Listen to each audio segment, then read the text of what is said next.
कृष्ण लीला श्री कृष्ण लीला श्री कृष्ण लीला श्री कृष्ण लीला।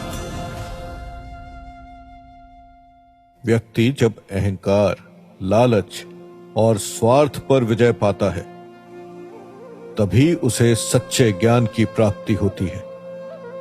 पर यह तो पूरी तरह से व्यक्ति पर निर्भर करता है कि वो किसका त्याग करने का और किसे प्राप्त करने का चुनाव करता है। मालिश वाली स्त्री ने भी अभी भी न अपने अहंकार का और न ही अपने लालच का त्याग किया था, जबकि तेल मेरे अंगूठे से आगे बढ़ने का नाम ही नहीं ले रहा था। अब की बार मैया ने सारे गोप गोपियों को गोकुल के अलग अलग घरों में तेल लेने के लिए भेज दिया। मेरी मालिश के नाम पर तेल देने के लिए पूरे गोकुल में किसी ने भी मना नहीं किया, लेकिन मेरा अंगूठा वो सारा तेल भी पी गया। मालिश वाली अब मन ही मन खुद को कोस रही थी।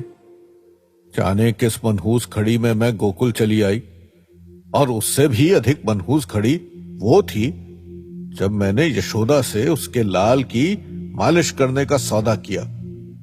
मुझे तो यह बालक कोई मायावी लगता है। मालिश वाली स्त्री इन्हीं सब विचारों में डूबी थी कि तभी नंद बाबा भी वहां आ गए। सारी घटना सुनकर वो भी आश्चर्य में पड़ गए। मैया गोप गोपियों को और तेल लेने के लिए गोकुल वासियों के पास भेजने ही वाली थी कि तभी नंद बाबा बोले, रुकिए देवी यशोदा, जब इस मालिश वाली स्त्री के सारे तेल से, हमारे घर के सारे तेल से, गोकुल के अनेक घरों से मंगाए गए ढेर सारे तेल से भी कृष्ण के एक अंगूठे की मालिश भी नहीं हो सकी, तो फिर बार बार गोप गोपियों को यहां वहां भेजने का क्या लाभ। मैं सारे गोकुल में घोषणा करवा देता हूं, जिससे जितना अधिक से अधिक हो सके उतना तेल सभी स्वयं हमारे घर भिजवा दें। ऐसा कहकर बाबा घर से बाहर चले गए। मैया और रोहिणी माता चिंतित खड़ी थी और मालिश वाली स्त्री आंचल से अपना पसीना पोंछ रही थी। ये सब देखकर दाऊ मेरी ओर घूमकर बोले, कान्हा, देखो हमारी माताएं चिंतित हो रही हैं और ये बेचारी भी कितना परेशान हो गई। आखिर कब तक चलेगी तुम्हारी ये लीला, और तुम इससे करना क्या चाहते हो? दाऊ का प्रश्न सुनकर मैंने उत्तर दिया, दाऊ, उम्र का ज्ञान से कोई लेना देना नहीं, ये तो आप भी जानते हैं। मुझे इस मालिश वाली स्त्री को इंसानियत का वही पाठ याद दिलाना है जो ये भूल चुकी है। इस मालिश वाली स्त्री को सबक सिखाकर मैं संसार को यह सबक दूंगा कि सेवा के कार्य में धन को अधिक महत्व देना ठीक नहीं।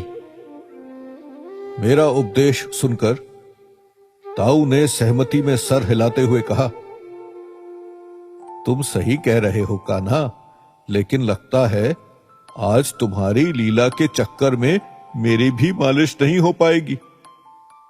यह सुनकर मैं हंस दिया और मेरे साथ ताऊ भी किलकारियां मारने लगे। थोड़ी ही देर बाद हमारे आंगन में और घर के बाहर ढेर सारी बैलगाड़ियों में गोकुलवासी अनेक डिब्बों में तेल भर भर के ले आए थे। गोप गोपी तेल के डिब्बे उठा उठा कर कमरे में ला रहे थे और वो मालिश वाली स्त्री उनमें से तेल निकाल निकाल कर मेरे अंगूठे पर डाल रही थी। लेकिन वो जितना भी तेल डालती वो सारा का सारा मेरे अंगूठे में समा जाता। लोग ये देखकर आश्चर्य कर रहे थे कि कमरे में तेल की एक भी बूंद नहीं बची थी। सारा तेल बस मेरे एक अंगूठे ने ही पी लिया था। वो स्त्री तो मेरे अंगूठे पर तेल डाल डाल कर थक चुकी थी। कुछ ही घंटों में गोकुल के अनेक घरों से आया हुआ सारा तेल भी समाप्त हो गया। भैया की चिंता अब उनके आंसुओं में बदलने लगी थी। वो ये सोच सोच कर रोने लगी कि पता नहीं मेरे लाल को अब क्या हो गया है। अब तक इस घटना का समाचार सारे गोकुल में फैल गया था। धीरे धीरे यह समाचार उस कुम्हारिन तक भी पहुंचा जिसके बालक की मालिश के लिए इस मालिश वाली ने मना कर दिया था। कुम्हारिन ने सोचा, लोग कहते हैं देवी यशोदा का बालक कृष्ण दिव्य है। मेरे घर में भी थोड़ा तेल रखा है, क्यों ना मैं भी थोड़ा तेल कृष्ण के लिए लेकर जाऊं। हो सकता है इसके बाद भगवान मेरे लाल को ठीक कर दे। ऐसा सोचकर कुम्हारिन ने घर में जितना भी तेल था सब एक छोटे से डब्बे में भर लिया। फिर एक हाथ में उस डब्बे को और दूसरे हाथ में अपने लाल को उठाकर हमारे घर की ओर चल दी। इधर मालिश वाली स्त्री अब हिम्मत हार चुकी थी। उसने हाथ जोड़कर मैया और नंद बाबा से कहा, मैं अपने कहे अनुसार आपके लाल की मालिश नहीं कर सकी। इसके लिए आप मुझे जो भी दंड देना चाहें दे सकते हैं। बाबा या मैया के कुछ कहने के पहले ही कमरे के दरवाजे से एक औरत की आवाज आई, देवी यशोदा। सभी ने पलटकर देखा तो वही कुम्हारिन थी। वो अपने पुत्र सहित तेल का कटोरा लेकर उस कमरे में आ गई जहां मालिश वाली मेरी मालिश करने के लिए बैठी थी। कुम्हारिन मैया के पास जाकर उनसे बोली, यशोदा बहन, जिस प्रकार से गोकुल का सारा तेल आपके लाल के एक अंगूठे में ही समा गया, उससे यह साबित होता है आपका लाल कोई साधारण बालक नहीं बल्कि दिव्य है। इसलिए मेरे घर में भी जो थोड़ा बहुत तेल था वो सब मैं कृष्ण के लिए लेकर आ गई। मैया के कुछ कहने से पहले ही मालिश वाली चिढ़कर कुम्हारिन से बोली, जब सारे गोकुल का तेल कृष्ण की मालिश के लिए कम पड़ गया तो फिर तुम्हारे इस जरा से तेल से क्या होगा भला? जाओ वापस लौट जाओ, मैं भी थक चुकी हूं। इस बालक की मालिश करने से आसान तो कोई दंड भुगत लेना है। यह सुनकर कुम्हारिन का चेहरा उतर गया। मैया को कुम्हारिन पर दया आ गई। उन्होंने कुम्हारिन के हाथों से तेल का कटोरा लेकर मालिश वाली स्त्री की ओर बढ़ाते हुए कहा, हमें आपको कोई दंड नहीं देना, किंतु ये कुम्हारिन बड़े प्रेम से मेरे लाल के लिए तेल लेकर आई है। आप इसके द्वारा लाए गए तेल से एक बार और मेरे लाल की मालिश करने का प्रयास कर लीजिए। तभी मैंने भी रोते हुए अपने पैर जमीन पर पटकने शुरू कर दिए। मैया आगे बोली, देखिए ना, मेरा लाल भी जमीन पर पैर पटक रहा है। शायद वो भी यही चाहता है कि इस तेल से उसकी मालिश हो। मैया की बात सुनकर पहले तो मालिश वाली स्त्री ने गंदा सा मुंह बनाकर कुम्हारिन को देखा। फिर बड़े बेमन से मैया के हाथों से तेल का कटोरा लेकर मेरी मालिश करने के लिए मुझे उठाकर अपनी गोद में लिटा लिया। इसके बाद उसने कटोरे में से निकालकर थोड़ा सा तेल अपने हाथों पर लिया और मेरे अंगूठे पर लगाया। सोच तो वो ये रही थी कि ये थोड़ा सा तेल भी मेरे अंगूठे में लग जाएगा और बस बात खत्म। लेकिन हुआ इसका एकदम उल्टा। मालिश वाली ने जब मेरे अंगूठे पर वो तेल लगाया तो मेरा अंगूठा तेल में भीग गया। जो अंगूठा पूरे गोकुल का तेल पीने के बाद भी सूखा था, वो अचानक तेल से तरबतर हो गया। ये देखकर उसकी आंखें फटी की फटी रह गई। सभी लोग एक दूसरे का मुंह ताकने लगे। कुम्हारिन ने अपने पुत्र को गोद में संभालते हुए श्रद्धा से हाथ जोड़ लिए। नंद बाबा और रोहिणी माता भी प्रसन्न थे। भैया की चिंता भी कपूर की तरह उड़ गई और अब वो भावुकता में आंसू बहा रही थी। थोड़ी ही देर में मालिश वाली ने उसी तेल से मेरे पूरे शरीर की मालिश करके मुझे गद्दे पर लिटा दिया। मैंने लेटते ही एक करवट ली, जिसे देखकर मैया का चेहरा खिल उठा। उन्होंने दौड़कर मुझे अपनी गोद में उठाकर मुझे चूम लिया।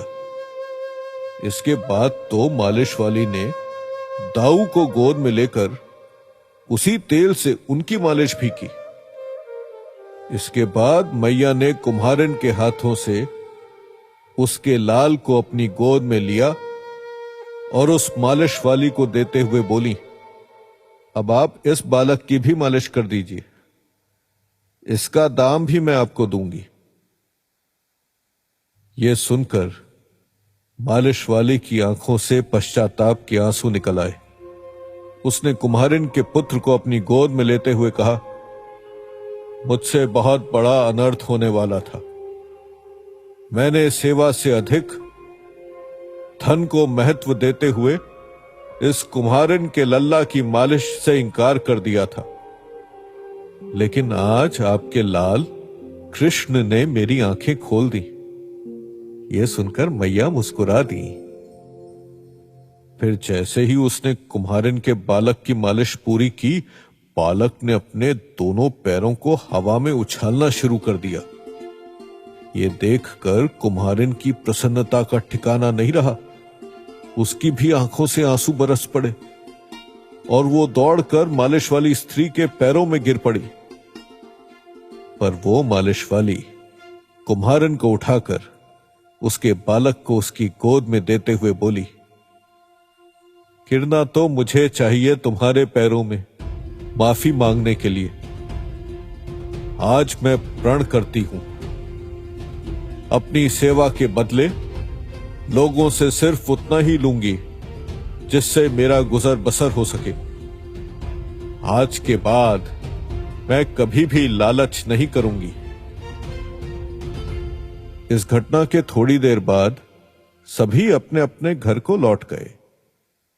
कुम्हारिन भी अपने बच्चे के साथ खुशी खुशी वापस चली गई और वो मालिश वाली भी दूसरे गांव में बच्चों की मालिश करने निकल गई।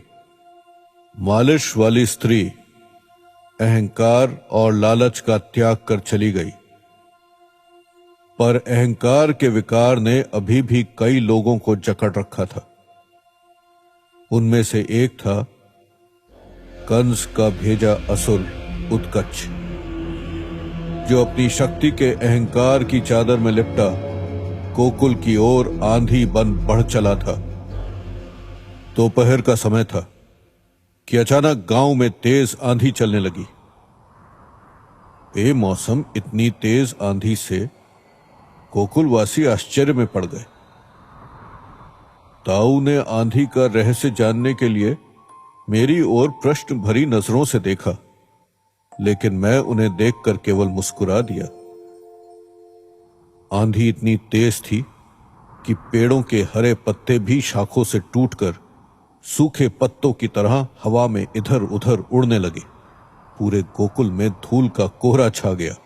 हवा साएं साएं की आवाज के साथ किसी पागल हाथी की तरह पूरे गोकुल में दौड़ रही थी। घरों के आंगन में रस्सियों पर जो कपड़े सूख रहे थे, वो रस्सियों सहित जाने कहां उड़ गए। मवेशियों का चारा, छत पर सूख रहा धान, बरामदे में रखी बांस की टोकरियां, पक्षियों के घोंसले, आंधी सबको अपने साथ उड़ा कर ले गई।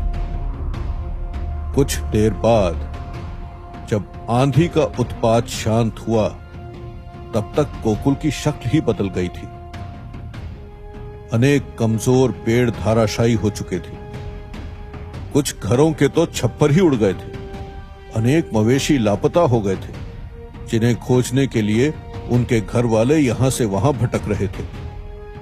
गोकुल की औरतें अपने घरों में जमा हो चुकी धूल और सूखे पत्तों को साफ करने में लग गई। बेमौसम आई इस आंधी से सारे गोकुलवासी आश्चर्य में थे।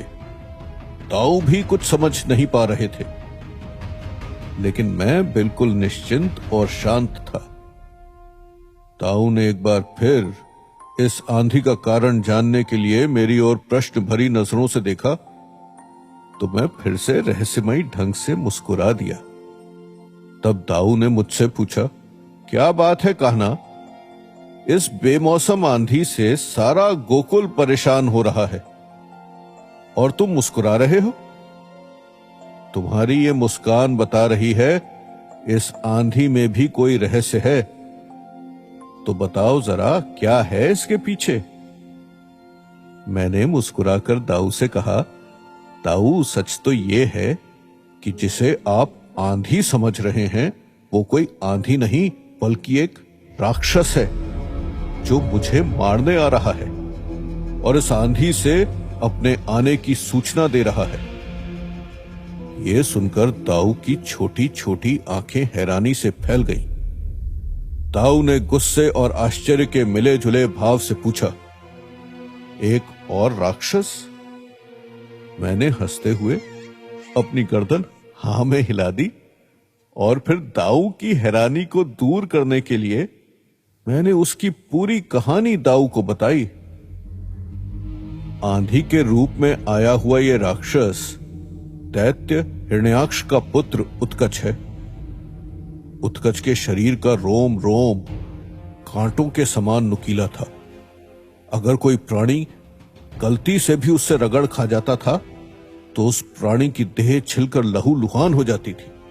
बहुत शक्तिशाली था वो और आकार भी उसका बहुत बड़ा था। उत्कच को अपने बल का बहुत घमंड था। वो अपने बल का दुरुपयोग कर लोगों को परेशान किया करता था। दाऊ बड़े ध्यान से मेरी बात सुन रहे थे। मैंने आगे बताया, एक बार अपने बल के नशे में चूर घमंडी उत्कच अपने कुछ उद्दंड दोस्तों के साथ लोमेश ऋषि के आश्रम में घुस गया। लोमेश ऋषि मेरे ही विष्णु रूप के एक बहुत बड़े भक्त हैं। उन्हें प्रकृति से, विशेषकर पेड़ पौधों से बहुत लगाव है। उन्होंने अपने आश्रम में अनेक प्रकार के पेड़ और पौधे लगा रखे थे और वो अपने बच्चों के समान उनकी देखभाल खुद ही करते थे। पहले पौधों को खाद पानी देते, उसके बाद स्वयं भोजन करते। क्यारियों की मिट्टी को समय समय पर ऊपर नीचे करते ताकि पौधों को ठीक प्रकार से हवा और धूप भी मिलती रहे। इस कारण से पेड़ पौधों को भी उनसे ऐसा स्नेह हो गया था कि किसी अन्य के हाथ का खाद पानी उन्हें लगता ही नहीं था। जब तक वे पेड़ पौधे ऋषि लोमेश को देख नहीं लेते तब तक मुरझाए से ही दिखते थे, किंतु जैसे ही ऋषि लोमेश उनके सामने आते वो सभी फिर खिल उठते। फूलों के रंग ज्यादा चटकीले हो जाते, उनमें से ज्यादा खुशबू आने लगती। प्रेम के बदले प्रेम देना पेड़ पौधे भी जानते थे, किंतु नासमझ उत्कच प्रेम और दया जैसे शब्दों का अर्थ ही नहीं जानता था। इसलिए जब उत्कच ऋषि लोमेश के आश्रम में पहुंचा तो उसने अपना बल दिखाने के लिए अपनी कांटों जैसी देह को पेड़ पौधों से रगड़ना शुरू कर दिया। उसके साथी भी इस शरारत में हंसते हंसते उसका साथ दे रहे थे। कुछ ही पलों में ऋषि लोमेश के आश्रम का सुंदर बगीचा तहस नहस हो गया। जब ऋषि लोमेश आश्रम से बाहर आए तो अपने पेड़ पौधों का ये हाल देखकर हैरान रह गए। वो दुखी होकर उसी तरह रोने लगे जिस तरह कोई बच्चा अपना प्रिय खिलौना टूट जाने पर रोने लगता है। ऋषि के रोने की आवाज सुनकर आश्रम में रहने वाले उनके शिष्य और दूसरे आश्रमवासी भी बाहर आ गए। दूसरी तरफ उत्कच ऋषि को बालकों की तरह रोते हुए देखकर अपने साथियों के साथ मिलकर उन पर हंसने लगा। यह देखकर ऋषि लोमेश को क्रोध आ गया और उन्होंने उत्कच को शाप दे दिया, ये दे जिस पर तुम्हें इतना घमंड है, जिससे तुमने मेरे बच्चों समान पेड़ पौधों की हत्या की है, अब ये देह ही तुम्हारे साथ नहीं रहेगी। जाओ, तुम देह रहित हो जाओ। ऋषि के इतना कहते ही उत्कच के शरीर के सभी अंग एक एक करके हवा में खुलकर गायब होने लगे। उसके साथ ही उसका ये हाल होते हुए देखकर डर के मारे भाग खड़े हुए। कुछ ही देर में उत्कच का सारा शरीर हवा में खुल गया। अब उत्कच किसी को भी दिखाई नहीं दे रहा था, यहां तक कि वो तो स्वयं भी स्वयं को नहीं देख पा रहा था। उत्कच ने अपने हाथों को उठाकर देखा, पर उसे कुछ दिखाई नहीं दिया। इसके बाद उत्कच ने घबराकर गर्दन झुकाई और अपने शरीर को देखने की कोशिश की, लेकिन इस बार भी उसे कुछ दिखाई नहीं दिया। जिस तरह हवा हमारे चारों तरफ मौजूद होकर भी हमें दिखाई नहीं देती, उसी प्रकार उत्कच भी वहीं खड़ा था, लेकिन दिखाई नहीं दे रहा था। अपना यह हाल देखकर उत्कच घबरा गया। दौड़कर वो आश्रम के जलाशय के पास गया और पानी में अपने प्रतिबिंब को देखने की कोशिश की, पर उसे दिखा कुछ नहीं। अब वो समझ गया, जो शाप ऋषिवर ने उसे दिया था वो पूरा हो गया। तो वो दौड़कर ऋषि लोमेश के पास गया, उनके चरण पकड़कर माफी मांगने लगा। पर बच्चों समान पौधों को दुष्टता कर हानि पहुंचाने वाले पर ऋषिवर का गुस्सा शांत नहीं हो रहा था। तो उस दुष्ट की गुहार से पहले तो ऋषि लोमेश नहीं पिघले, लेकिन जब उत्कच ने कहा, ऋषिवर, मुझे अपनी गलती का एहसास है। मैं भूल गया था पेड़ पौधों में भी जीवन होता है। बस एक बार मुझे क्षमा कर दीजिए। मैं वचन देता हूं, हमेशा पेड़ पौधों का ध्यान रखूंगा, कभी नुकसान नहीं पहुंचाऊंगा उन्हें, बल्कि खुद नए पेड़ लगाकर उनकी सेवा करूंगा। यह सुनकर स्वभाव से दयालु मेरे भक्त ऋषि लोमेश को उत्कच पर दया आ गई। वो बोले, मैं अपना शाप तो वापस नहीं ले सकता, किंतु इससे मुक्ति का उपाय अवश्य बता सकता हूं। द्वापर युग में स्वयं नारायण कृष्ण के रूप में अवतार लेने वाले हैं। अब मेरे चरण पकड़ने से तो कुछ नहीं होने वाला, लेकिन यदि श्री कृष्ण के चरणों का स्पर्श तुम्हें मिल जाए तो तुम्हारा उद्धार हो सकता है। ऐसा कहकर ऋषि लोमेश अपने आश्रम के भीतर जाकर ध्यान में मग्न हो गए और बिना देह का उत्कच हवा में ही कहीं गायब हो गया। ताऊ ने मेरी बातों को सुनकर उत्सुकता से पूछा, तो ये उत्कच तुम्हारा आशीर्वाद लेने की बजाय तुम्हें मारने क्यों आ रहा है कान्हा? मैंने हंसते हुए उत्तर दिया, ताऊ, कुछ लोग अपनी भूलों से भी कुछ नहीं सीखते और अपराध पर अपराध ही करते रहते हैं। उत्कच भी ऐसे ही स्वभाव वाला राक्षस है, इसलिए वो सुधरने की बजाय कंस से जाकर मिल गया और पाप कर्मों में उसका साथ देने लगा।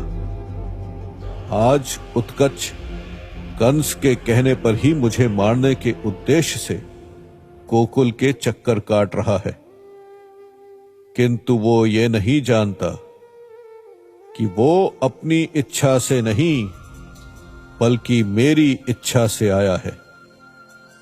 क्योंकि उत्कच भले ही पापी हो, लेकिन मुझे तो अपने भक्त के वचन की लाज रखनी है ना, इसलिए मेरे ही हाथों से आज उत्कच के अंत के साथ उसका उद्धार होगा।